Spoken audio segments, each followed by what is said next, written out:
भारत के एक छोटे से गांव में रहती थीं दो बूढ़ी औरतें। उम्र से बुजुर्ग लेकिन झगड़े में सबसे आगे। गांव के आखिरी छोर पर दो पुरानी हवेलियां थीं। इन हवेलियों में दो बूढ़ी औरतें रहती थीं। एक का नाम था काकी धन्नो और दूसरी थी बुआ रुक्मिणी। असल में काकी धन्नो और बुआ रुक्मिणी कभी बहुत अच्छी सहेलियां हुआ करती थी। दोनों साथ कुएं से पानी भरने जाती, साथ बैठकर धूप में मूंगफली खाती और एक दूसरे के सुख दुख की बातें किया करती थी। लेकिन एक दिन किसी छोटी सी बात पर दोनों के बीच मनमुटाव हो गया। एक दिन काकी धन्नो ने बुआ रुक्मिणी के आंगन से एक नींबू तोड़ लिया।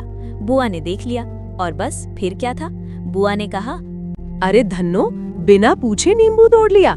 चोरी करना शुरू कर दिया क्या? धन्नो को ये बात बहुत बुरी लगी। उसने गुस्से में जवाब दिया, कौन सी चोरी कर ली मैंने? तेरे नींबू तो वैसे भी खट्टे होते हैं। बस उसी दिन से दोनों की दोस्ती टूट गई और शुरू हो गया ऐसा झगड़ा जो सालों तक चला। सुबह होते ही दोनों अपने अपने घरों के बाहर आ जाती। अगर धन्नो झाड़ू लगाती तो रुक्मिणी कहती, अरे झाड़ू ऐसे नहीं लगाते, पूरा कचरा मेरी तरफ उड़ा रही है। अगर रुक्मिणी गाय को चारा डालती तो धन्नो बोलती, देखो देखो, गाय को इतना चारा दे रही है, दूध भी तो पानी जैसा ही देती है। धीरे धीरे उनके झगड़े पूरे गांव के लिए मनोरंजन बन गए। बच्चे स्कूल जाते समय रुक जाते, बूढ़े चौपाल पर बैठकर कहते, आज देखो किस बात पर लड़ेंगी। लेकिन ये झगड़ा सिर्फ मजाक तक सीमित नहीं रहा। कभी पानी की टंकी पर झगड़ा, कभी रास्ते को लेकर झगड़ा, तो कभी त्योहारों पर भी शांति नहीं रहती।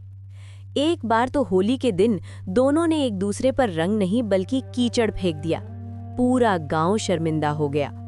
गांव के मुखिया ने कई बार समझाने की कोशिश की, लेकिन दोनों सुनने को तैयार नहीं थी।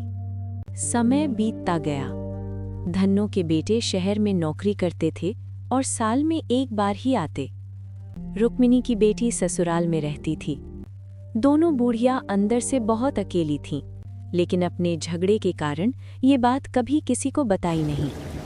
एक रात तेज बारिश हुई, बिजली कड़की, हवा चली और अचानक काकी धन्नो का छप्पर उड़ गया। पानी उसके घर में भरने लगा। वो बाहर आई, मदद के लिए आवाज लगाई, लेकिन उस समय गांव के ज्यादातर लोग अपने अपने घरों में थे। रुक्मिणी ने खिड़की से ये सब देखा। पहले तो उसने सोचा, अच्छा हुआ, हमेशा मुझे परेशान करती है। लेकिन तभी उसका दिल पसीज गया। वो लाठी लेकर बाहर आई और बोली, अरे धन्नो, इधर आजा, मेरे घर में बैठ जा। धन्नो की आंखों में आंसू आ गए। बिना कुछ बोले वो रुक्मिणी के घर चली गई। दोनों आग के पास बैठ गईं।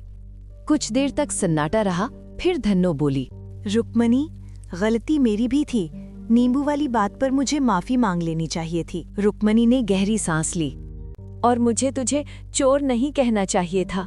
उस रात दोनों ने सालों बाद दिल खोल कर बात की, अपने बच्चों की, अपने अकेलेपन की और बीते दिनों की। अगले दिन गांव वालों ने एक अलग ही नजारा देखा। धन्नो और रुक्मिणी साथ बैठकर चाय पी रही थीं।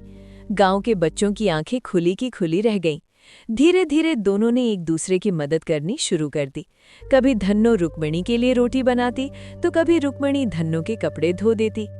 गांव में फिर से शांति लौट आई।